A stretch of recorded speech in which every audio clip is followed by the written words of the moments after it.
Hello and welcome back. We're going to talk about how to use our planning period effectively today. So if you are really struggling with getting things done during the workday, you're constantly taking things home on the weekends and the evenings, hopefully some of these things can help you so that we're not doing that every single time.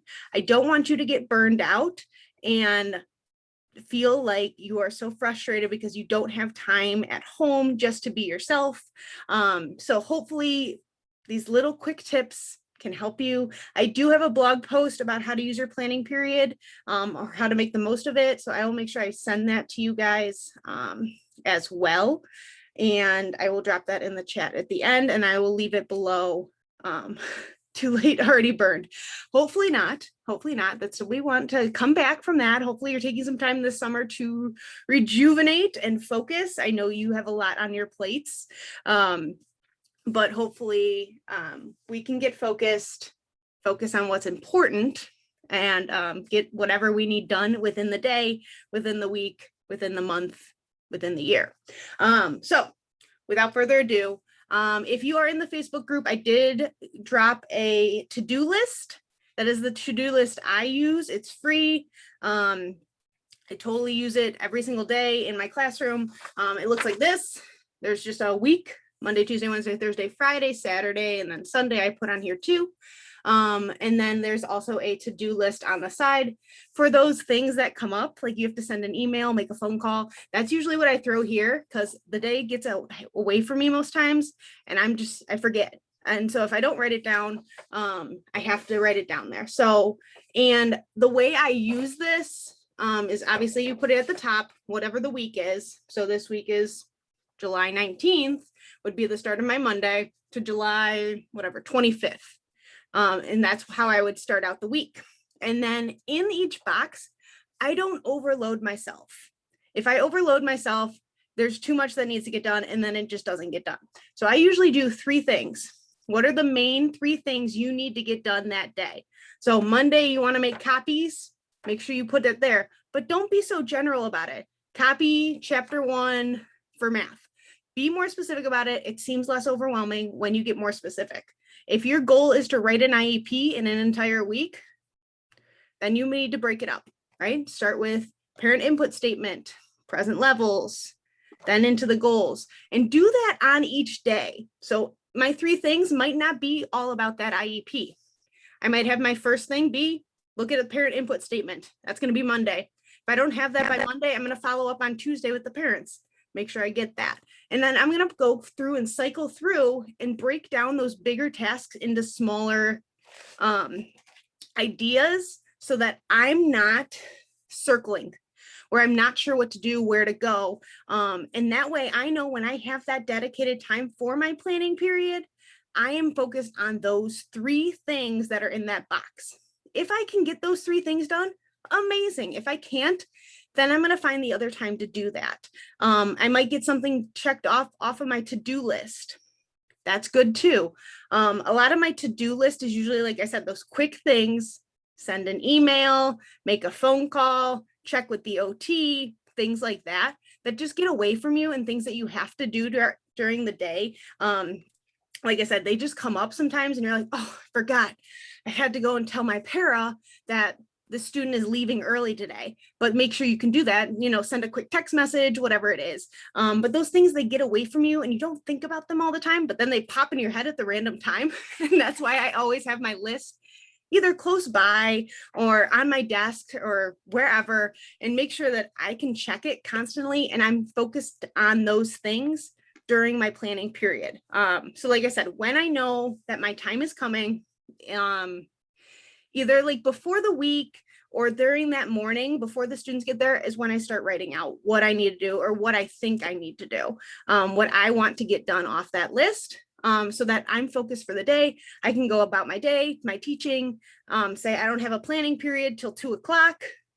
Okay, then I got the entire day. Things are thinking in my head. I'm going around, I'm doing things. Something comes up, I can write it down. And like I said, when that dedicated time comes, I know it doesn't come all the time. We take our planning periods when we can take our planning periods. but you want to also make sure you protect that time. You don't want to be giving that up too often. If that's a time that your students are in the general education classes, they're taking their own lunch, something of that, or they're in PE, you want to make sure you are supporting your students and supporting your staff when they're outside the room, so that you are not being pulled every single time to go support and go help.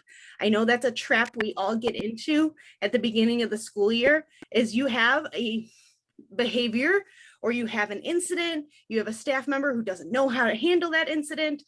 So I do a lot of that front loading. The first maybe week or two, I support and help and show how I would support a student, or how I would help a student in crisis, or if there's a medical need or something like that. I would take those first 2 weeks, but after that, I tell my paraprofessionals and my assistants, this is my time. I get this time. It's in my contract. If it is not in your contract, I would talk to somebody about what kind of plan time you can get, or prep time, things like that. Maybe you can finagle something where a social worker comes in and does a social group for 30 minutes, and that's your 30 minutes to do some work. I know many people that I've talked to do not have a dedicated planning period. So I would say first talk to your admin. If you have a union, talk to your union. If you don't, then try to work with your related service to figure out if there's a time that they're doing a whole group. They are certified staff. They are allowed to take over. You are allowed to step away. So even if that's not you doing work, that's you just leaving the classroom to get out of the classroom, to get out of your building, to take a walk, whatever it is. You need that time. You have to dedicate that time for yourself. Because we all know we can burn the candle at both ends all day long, but eventually it's going to stop burning and we're going to just be on the floor. So we want to really make sure that we can dedicate some time, even if it's not being productive. And that's okay. There have been times that I sit in my planning period and I sit on a ball chair hanging out in my classroom, because that's what I need at that moment. I'm not ready to be focused and doing things to get an IEP done in that moment. But I know I'm saying no to that right now. So tomorrow I have to hit up and get back to it. So that's just something to take into consideration. Harness your time, protect your time, try to be firm with the other staff members that you're working with that this is my protected time. I am allowed this time. It's my dedicated time to get work done, planning, prepping, setting up for the rest of the day. There's everything that needs to get done. I know there's one planning period that I get two, and a lunch. So my one planning period is like paperwork, phone calls, emails, all that kind of stuff that needs to get done on the back end. And then my other planning period is to set up for the afternoon or for, the next morning, where I am just focused on setting up the afternoon tasks, making sure if we have cooking, we have all the utensils ready to go, things like that in my classroom that are going to be stuff that needs to get done. And if that doesn't get done, when my paraprofessional comes back, I might ask them to check on this. I didn't get around to switching the laundry over. Can you do that? Or have a student do that, something like that. And you do try to work around it and you find what works for you. And if there is, you get 2 periods like I do. One's going to be a rest period and one's going to be a work period. And like I said, I try not to work on my lunch.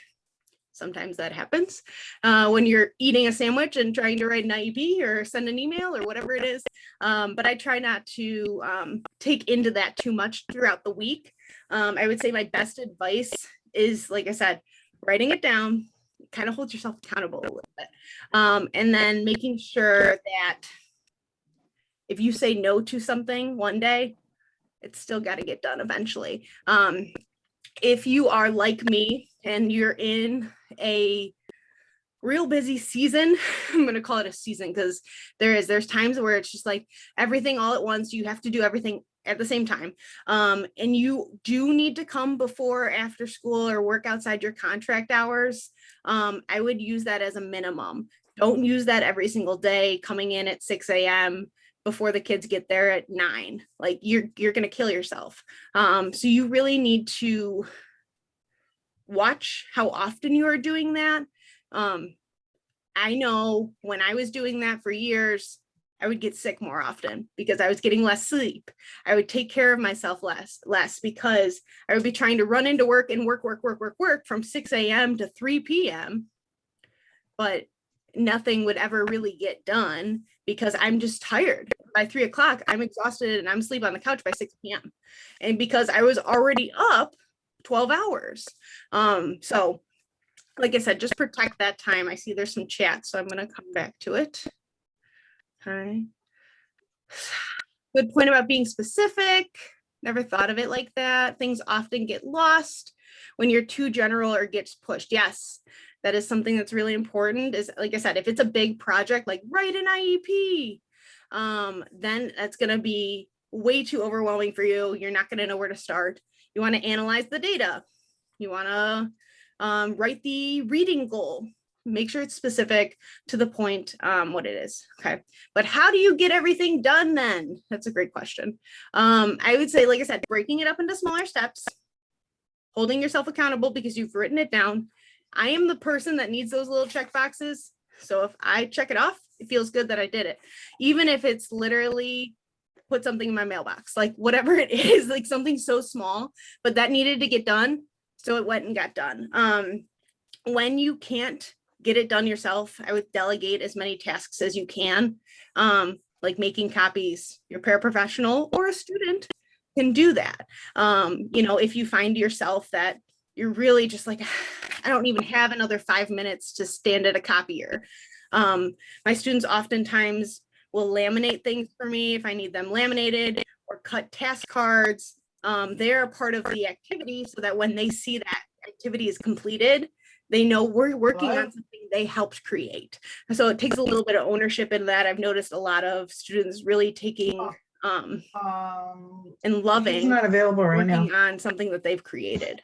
So Kathy, did you have a question? I saw you unmuted. I just want to make sure.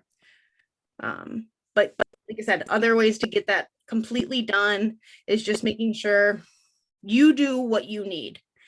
Ultimately, obviously our to-do list is always growing. There will always be things on it. I mean, I've been teaching now for 8 years and I don't think my to-do list is ever finished, even in the summer. So, you're going to have to know that there are times when you are getting towards the end of the list and you're thinking, okay, cool. Like I can let it all go, and that's fine. But things are going to pile up again. There are things that need to get done. So now let's talk about the weekends. Okay, because now we've made it through the whole week. We've gotten some things done off our list. You can see what you've checked off, what you haven't checked off. You got to let it go. You are a human being outside of school. You need to have a life and, a focus in yourself after school and on the weekends. If there is something that is absolutely can't wait, it really can. That's going to be my main point of that. Is there's people that want you to email back Friday night and you better get back to me or I'm going to tell your admin. That's fine. Go ahead. It's 6 p.m. I'm not emailing you back. I'm not going to make a phone call. Same thing with the weekends. You need to harness that time that is your own. If you choose to do that, again, do it sparingly. Do not force yourself to do that every single weekend, to have to lesson plan and this and that and this and that. When I do lesson plan, if that is something that you are really struggling with and making sure you find the time for that, I usually batch out about 2 to 4 weeks of lessons where it's the general topic of what we're working on. Math is always a really easy one for me to do because it usually takes about 2 to 4 weeks before my students gain a concept in math. So we're working on addition for 2 to 4 weeks. We're working on measurement skills for 2 weeks near the holidays. I know I bring up that example a lot of the times because that's what I use. In November, December, they're going to be helping their families make meals and stuff like that. So we usually bring our cooking utensils and cooking tools in that time. And I just kind of write out a general plan. So I know we're getting to the beginning of the school year right now. And so when August rolls around, I go back mid-August and I will write out 2 to 4 weeks probably of lessons and figure out A lot of that is going to be benchmarks at the beginning of the year, figure out where everybody's at, what the baseline is. And then from there, we usually hit the basic concepts again, numbers, counting, shapes, patterns, colors. We hit those basics again. And I see kind of where everybody's at. And sometimes I'm like, oh, we can only spend a week on this. That's okay. And that's fine. We just move on it. It's a review week. And then we keep going to the next thing. And some years I have students that are like, we have to spend at least a month on numbers.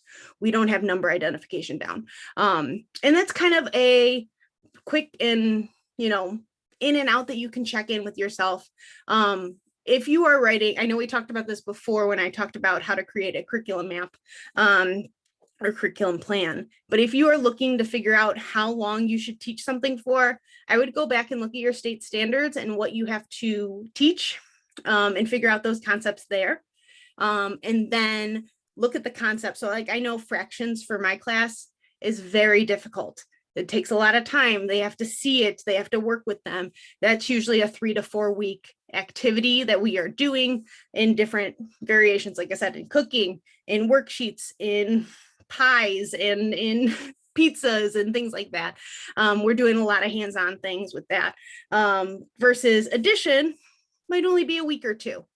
Once you get the pattern of it, most of my kids can jump on in 2 weeks. And then I assess at the end. And if for some reason they're not getting it after those 2 weeks, then we go to the 3rd week. Okay, I got a little off track there, but as planning on your planning period kind of goes together. Okay, so kind of looking ahead, figuring out what state standards you need and how long you want to teach it is what I would do for beginning of the year as you're planning for back to school. There's an awesome fractions activity on TBT, which uses kids making paper pizzas. Yes, I think I've seen that. It's awesome. That's awesome. Cool. Very cool. Okay. Any other questions about planning periods? I know it was very broad and general. Anything specific, you're more than welcome to leave it in the chat. Like I said, in the Facebook group, you will have access to this to-do list if you feel like it will help you. If you don't, that's fine. You can just use a blank piece of paper. I like to print it on Astro Brights just so I know where it's at. So I usually have like sticky notes or a blue, something bright. I think I did at the end of the school year, I did like pink and orange just because it was bright. And I was like, this is the stuff that needs to get done. So, hi, sounds good.